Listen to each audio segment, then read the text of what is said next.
Milunka Savić is a Serbian heroine of the Great War and the most decorated woman in the history of warfare. She covered her chest, pretending to be a man, in order to fight for Serbia, and in the following years she decorated the same chest with the Medal of the Legion of Honor, Karađorđe star with swords, and became the only woman to wear the French War Cross with a golden palm branch.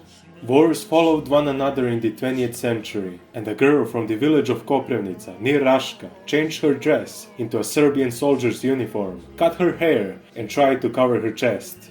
Under the name Milunka Savić, she bravely stepped into the Balkan Wars, and after them into the First World War.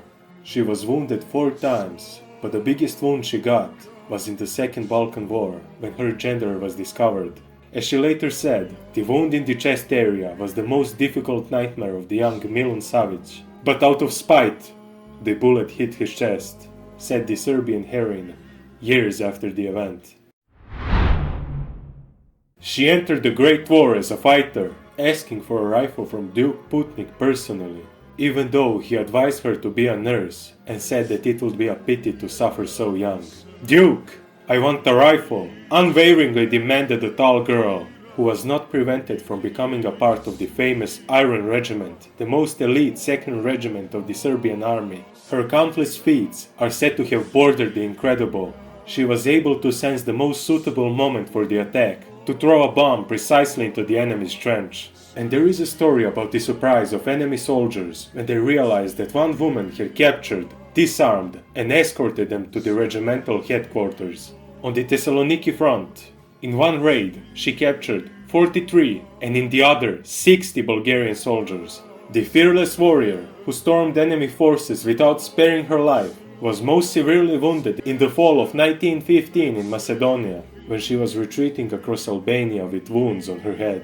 Even though she looked like a ghost, exhausted and hungry, she did not allow her regiment to lose heart. After several months of recovery, she returned to the Thessaloniki front and continued to fight as the commander of the assault platoon. After the end of the Great War, Milunka received her first military service in Sarajevo with the rank of sergeant of the Serbian army. Those years brought her love with the bank clerk Veljko Gligorović, whom she married. Married to him, she gave birth to a girl, in addition to which she raised 3 adopted children and educated 32 other children. Milunka's husband, Veljko, got a job in Belgrade, soon neglected his family, and died early. Milunka got a job as a cleaner in the Ministry of Foreign Affairs, and later as a cleaner in the mortgage bank, where she spent most of her working life. During the Second World War, she organized an ambulance that provided medical assistance to both partisans and Chetniks.